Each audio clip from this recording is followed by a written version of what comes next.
नमस्कार, ये आकाशवाणी शिमला है। अब आप राकेश शर्मा से कोविड-19 पर विशेष समाचार सुनिए।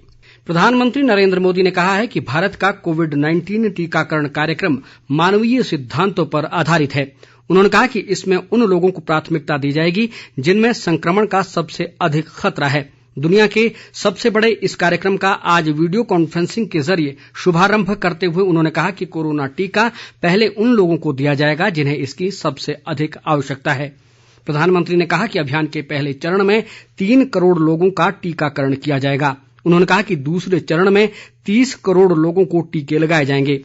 प्रधानमंत्री ने पिछले कई महीनों से कोरोना टीका बनाने में जुटे वैज्ञानिकों की सराहना करते हुए कहा कि इतने कम समय में देश में 2 टीके तैयार करना गर्व की बात है।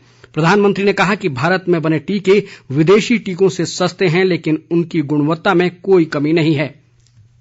प्रधानमंत्री ने कहा कि भारतीय टीकों को अपनी गुणवत्ता के कारण वैश्विक विश्वसनीयता प्राप्त है। उन्होंने कहा कि वैज्ञानिकों ने भारत में बने टीकों के प्रभाव से संतुष्ट होने के बाद ही इन्हें मंजूरी दी है। उन्होंने लोगों से कहा कि वे अफवाहों और टीके के बारे में भ्रामक प्रचार से गुमराह न हों। प्रधानमंत्री ने कहा कि टीके की 2 खुराक लेना जरूरी है और इन दोनों के बीच लगभग 1 महीने का अंतर होना चाहिए।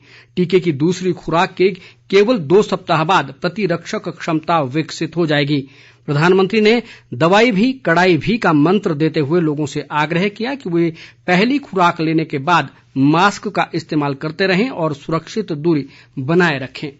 इस बीच मुख्यमंत्री जयराम ठाकुर ने आईजीएमसी शिमला से राज्य स्तरीय कोविड-19 टीकाकरण अभियान का शुभारंभ किया। इस अवसर पर उन्होंने कहा कि टीकाकरण के पहले चरण में स्वास्थ्य देखभाल कर्मियों सहित अग्रिम पंक्ति के योद्धाओं को 93,000 खुराकें दी जाएंगी।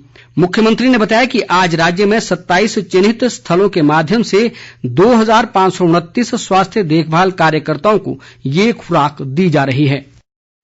उन्होंने कहा कि करीब 74,500 स्वास्थ्य कार्यकर्ताओं का टीकाकरण किया जाएगा और प्रत्येक लाभार्थी को 2 खुराकें दी जाएंगी। मुख्यमंत्री ने बताया कि दूसरी खुराक 28 दिनों के अंतराल के बाद दी जाएगी।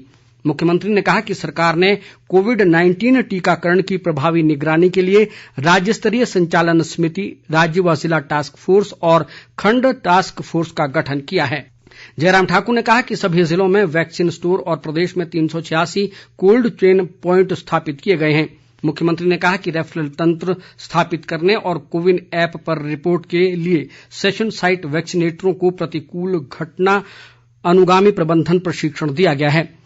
उन्होंने कोविड-19 वैक्सीन आने के बावजूद भी इस महामारी से बचाव में सभी सावधानियां बरतने का। प्रदेश में कोरोना मामलों में कमी दर्ज की गई है। कल रात से आज अभी तक कोरोना का कोई नया मामला नहीं आया है, जबकि 80 कोरोना मरीज स्वस्थ हुए हैं। मौजूदा समय में प्रदेश में कोरोना के सक्रिय मामले 686 हैं। कांगड़ा और हमीरपुर जिलों को छोड़कर प्रदेश के 10 जिलों में कोरोना संक्रमितों का आंकड़ा 100 से भी कम है। राज्य में कोरोना संक्रमण से अब तक 952 लोगों की मृत्यु हुई है। प्रदेश में कोरोना संक्रमितों की संख्या 56,802 पहुंच गई है, जबकि 55,152 लोग स्वस्थ हो चुके हैं।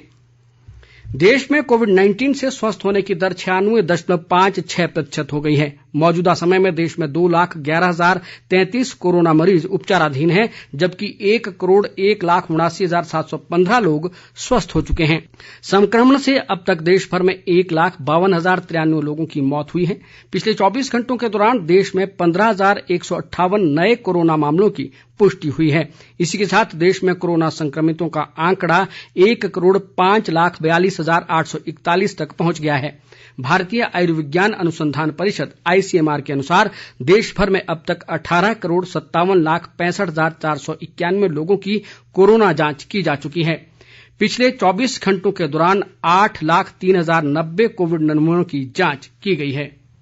राज्य निर्वाचन आयोग द्वारा प्रदेश में पंचायती राज संस्थाओं के चुनावों के लिए सभी तैयारियां पूरी कर ली गई हैं। कोरोना महामारी से बचाव के दृष्टिगत मतदान केंद्रों को सैनिटाइज किया जाएगा और मतदान के दौरान मास्क पहनने और सामाजिक दूरी का पालन सुनिश्चित किया जाएगा।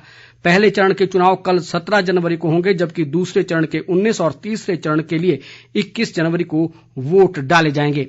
इसी के साथ ही समाचार बुलेटिन समाप्त हुआ। नमस्कार।